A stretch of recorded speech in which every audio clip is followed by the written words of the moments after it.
It's no secret that one of the key reasons behind Red Bull's success in Formula One ever since they entered in 2005 was the fact that they had a constant stream of drivers coming through.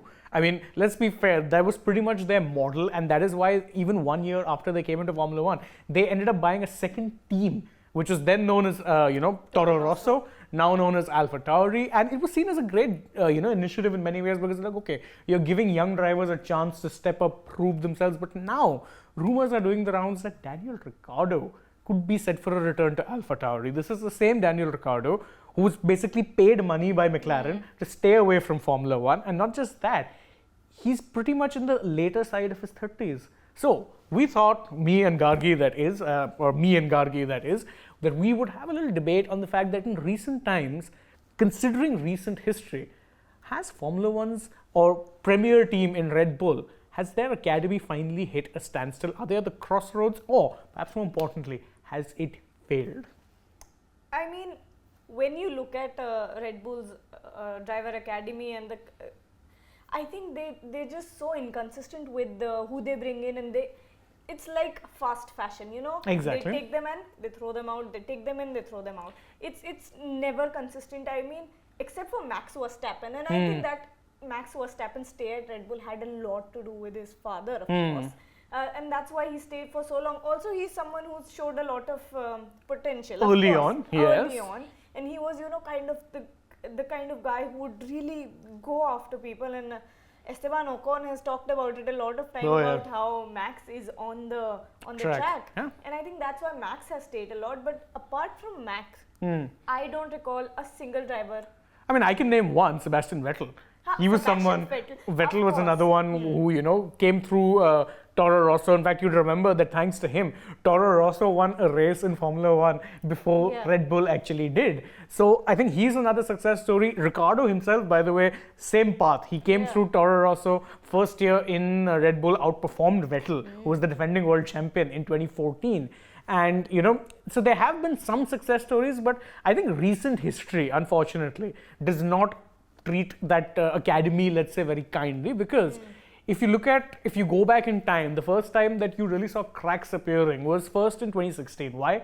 Because you had Daniel Kvyat, who had shown some promise in Toro Rosso, got promoted to the senior team after, Vettel had left. 2015 was poor. 2016, he unfortunately ended up developing a reputation of crashing into people to the point that Sebastian Vettel nicknamed him the Torpedo. It was that bad. Yes. So, but keeping that aside, they realized that, okay, this is not working out, so we're going to swap. We'll bring Kvyat back to or Toro Rosso, what's now AlphaTauri, and we'll put Verstappen. And Verstappen won his first race, the Spanish Grand Prix in 2016. Now, unfortunately, what gets overlooked a lot was that the dominant car of that year was the Mercedes, and you had Rosberg and Hamilton competing for the title. And what was the one mitigating factor for Verstappen's win? Both of them took each other out. Both crashed out, finished they suffered a double DNF, and Verstappen, to his credit, I mean, first race is never easy, but significantly helped by that. At that point, I think they saw that and they're like, yeah, you know what? I think it might just work if we get through drivers. Then you had Pierre Gasly go through a similar route. Gasly was good at Toro Rosso, kind of struggled in Red Bull, sent back. Alex Albon was brought in. Alex Albon struggled in the Red Bull, and he was demoted to a reserve driver. To the point where he actually had to leave the Red Bull family to actually find a regular drive. And if you look at it, even in recent times, Red Bull has become more, let's say, experience focused, because they brought in Sergio Perez for that reason. They realized that none of the other younger drivers are able to keep up with Max, so at least let's keep a steady hand. But that's fair for the senior team. It didn't need to be applied to the junior team as well. I didn't understand, because you had Gasly there for years in a car that he knew was not going to be taking him to the front of the grid. Then you bring in Nick De Vries, someone who won an F2 championship in, I think, 2017-18, and who was never on the radar for any team. By the way, De Vries was Mercedes' reserve driver for years, and also their Formula E driver. He won a world title in Formula E. But F1 team has never really considered him until he had that one race, and then AlphaTauri like, no, we have to get him in. Does it make sense? The whole point of AlphaTauri, ironically, you called it fast fashion. AlphaTauri is pretty much a fast fashion brand, but they've become like that in recent years. They've started cycling out of drivers as if it were running out of fashion. In fact, I'm surprised that Yuki Tsunoda has gotten 3 years. This is his third year in that car. I'm very surprised, because we've seen rookies discarded for less. I mean, rookies discarded. I think I'd like to stress on that. And when we think about Pierre Gasly, when we think about who was the other driver? Alex Albon. These two youngsters were thrown out so horribly, like thrown out like trash as because how long was Pierre Gasly in Red Bull? 2 years. He was in Toro Rosso, or rather he came to Toro Rosso in 2018, got the promotion to Red Bull in 2019, and then midway through the season was swapped out for Albon. Exactly. Imagine how harsh that is for someone like a Pierre Gasly, because he was so young. I think he was 21, 22 when 23 at most. When he came to drive for Red Bull. And look at Ferrari on the other hand. Look at the Ferrari drivers, because they really stick with their drivers, and they give them chances. Look at how Mick's been doing. Mick isn't a very outstanding driver, I would say. As of now, he hasn't shown the kind of a potential Max Verstappen had shown, the kind of potential that Lewis Hamilton had shown. Or even a Leclerc in more recent memories, also Ferrari Junior FYI. Yeah. On the other hand, you see Red Bull and they're just like throwing rookies out. It's just so, it just makes no sense. It's hard. It's heartbreaking. I feel for these guys, because see, they're sticking with the idea of that Verstappen came in and he was an instant hit, so everyone can be like that. But it doesn't work like that. I mean, not everyone has that ability that they can hit the ground running straight away. A lot of drivers, in fact, every of the major teams really, they have their academy drivers. So a team like Mercedes didn't really need to go to it for years, because they had, you had Hamilton, and then you had Rosberg and Bottas, all of whom were pretty stable drivers. Otherwise, if you look at the Mercedes reserve drivers or the academy drivers, there are two of them who've come through. One was Esteban Ocon, who was in one point even a reserve driver for Mercedes when he was out of the sport. Again, solid but unspectacular. Now George Russell is the first driver they've properly promoted from like the junior category, supported his career, and now they put him. He's won one race in pretty ordinary machinery, and at least, but he is also showing promise. But it takes time. Someone like a Charles Leclerc, they gave him a year in Alfa Romeo, and then brought him to the senior team, and they're like, yeah, this guy's ready. But not everyone goes through the same route. Some drivers will take a little bit of time to, kind of figure out how it is that they will work within certain cars, get used to the demands, the pressure. It's very different. The step up, nothing prepares you from that step up from the juniors to the senior categories in terms of fan scrutiny, in terms of media pressure. You don't have that when you're in the juniors. You talked about Checo coming in to, kind of balance it out with Max Verstappen, because the youngster might not have been able to handle the pressure of racing with Max Verstappen. But where is Checo coming from? Checo was in the Ferrari Driver Academy till 2012. Correct. He's again a successful product of the Ferrari Academy. You really have to look at and compare how the other teams are doing when it comes to their young drivers. Mercedes is doing well, Ferrari is doing well. I mean, you're expecting, okay, you've made a championship car, you've made a car that is dominating throughout. It happened when Sebastian Vettel came in 2016, 2010. 10 to 13 was his 4 championships. 10 to 13. The similar kind of, you got that car, right? But then you want the best of the drivers on the grid, but you're not willing to put in the work. Yeah, and either then you say, okay, you know what, we'll scrap the driver grid. We're a big enough team now that we can attract the best of talent. And then, you can actually, truth be told, you can even sell off AlphaTauri. You don't need two teams. Because if you're going to have two teams where you're going to have a mid-table driver like Nick De Vries, or even someone like Ricciardo, who's past his best. I mean, I love the guy, but I do think that the days of him being a race winner maybe are over. So, if you're going to keep them there in the car, then it's pretty much blocking a seat for someone like a Liam Lawson, who's their other reserve driver from the New Zealander. He's been a good prospect for a few years. What wrong has he done? He's done everything that is to be done in the junior categories. He could be better suited to actually getting into a car, an AlphaTauri, which is a pretty tricky car this year. It's not a good car. Like Tsunoda has overachieved. Never been a good car. AlphaTauri, Toro Rosso, it was never a thing. It was always a sort of, a place for discarded drivers from the Red Bull Academy. Correct. It was like a breeding ground, to put it politely. That's it. Like either if you don't do good here, then you're discarded. If you do good here, then maybe you'll come to the team, but you could be discarded even then.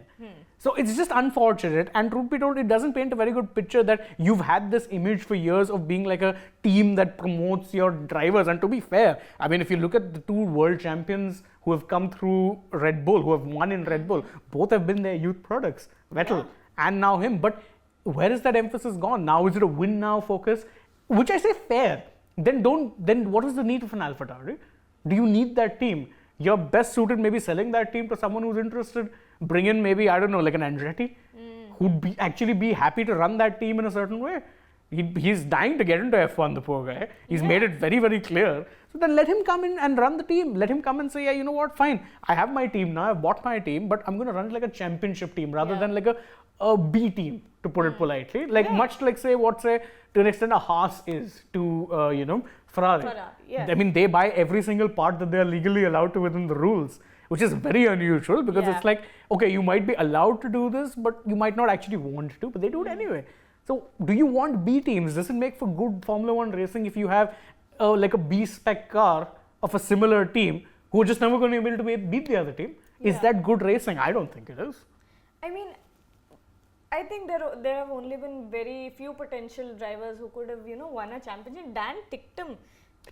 Yes, another one. Of them who joined Red Bull Junior Academy in 2017. He won the Macau Grand Prix twice in 17 and 18. And he was a runner-up in European Formula 3. Oh, so that's basically what was the precursor to what is now F3? Yes. And but Ticktum was a very, very controversial. Ticktum had his issues for sure, but definitely potential as a driver. He really had, an uncensored, unfiltered mouth there. He would say a lot of things, I remember. Do you remember the song? Yeah, I remember the song. I unfortunately remember that song. I think I'd like to remind my viewers if that's okay.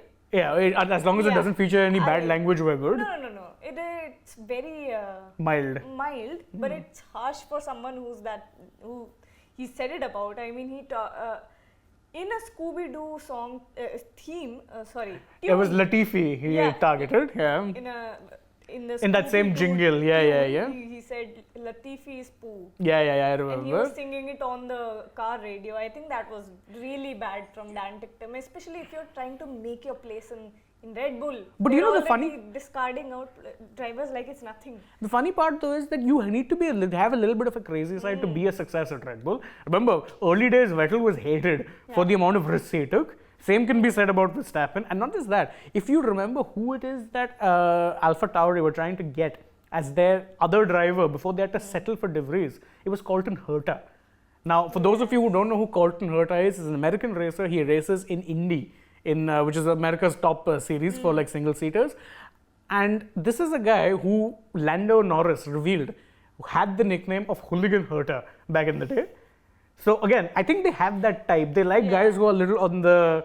But now Dan Ticktum's no more in. He wouldn't be. No, he's in Formula E now. Yeah, of course, he wouldn't be part of because he was never going to get that pathway after that song which you referred to, and of course there were other controversies associated with him as well. But again, see, that is they look for guys who have that slight streak. I mean, even crazy side. Yeah. Even back in the day, I remember even Dan Ricciardo was someone who had a very bold style of driving. In fact, he used to call himself the latest of late breakers because that was his style. He's still like that. Yeah, in fact, if you give him a car that works like that, he's still winning you Grand Prix.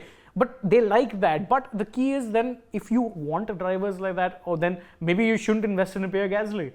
Maybe you should invest in an Alex Albon. They're nice guys. They're good boys. They don't have that crazy streak. Yeah. For that matter, Yuki does. If you've heard his team radio, Yuki totally has that side. That guy swears like it's going out of fashion. Yeah. He does. So if he actually, he's a little rough around the edges, gets that, he might just be someone they promote in the future because he has that side. But I think back to the question at hand, should they actually start looking, or is it actually defunct? Do you think now the point of their academy seems pretty much dead for now? I do. Similar thoughts. Yeah, because I mean when you compare it to the other academies, are they really doing that well? Are they just sticking with Max Verstappen and the others, Checo? And I mean, come on, you've got to. I get it. You have Max Verstappen, you have Checo, you have two of the greatest drivers on the grid right now in the history of the sport. But you have to build a young bench.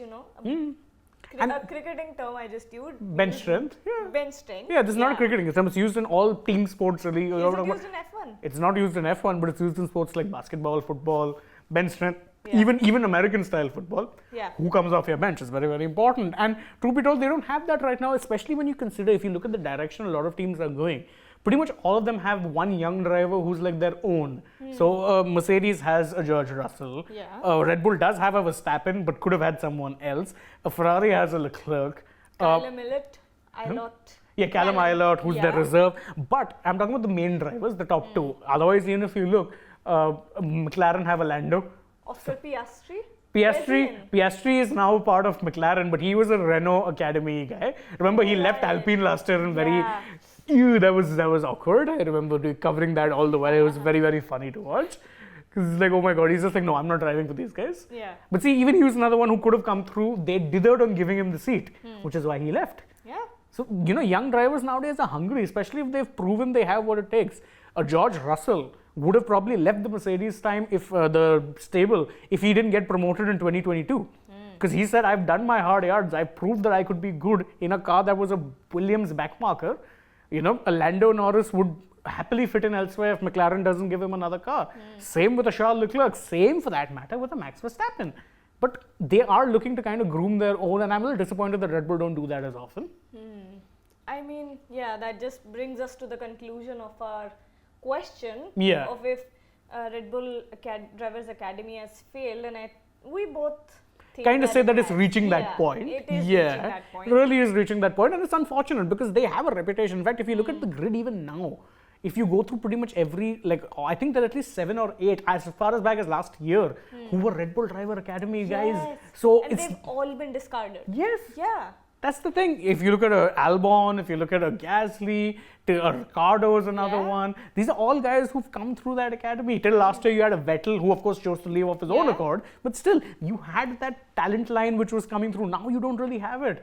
If your best bet is a Liam Lawson, then I mean, no disrespect to Liam Lawson. I think he's a good driver. But again, they don't seem to have that talent coming through, and that's why Checo is finally getting that top drive. Otherwise, the kind of performance he had in the first year, a rookie would have been benched for it, a Red Bull rookie. Yeah.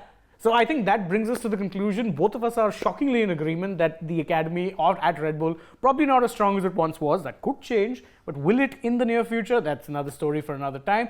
For now, though, you can let us know if you agree with us in the comments, and don't forget, like, share, subscribe, tap that bell, leave us a comment. Follow on Instagram, Twitter, and Facebook, and don't forget to download the AajTak app as well. If you enjoyed this video, please leave us your feedback. We'll do more such videos because we enjoy talking F1. And if you guys enjoy hearing it, well then, nothing more to be said. For now, from both of us, Gargi, Shane, goodbye.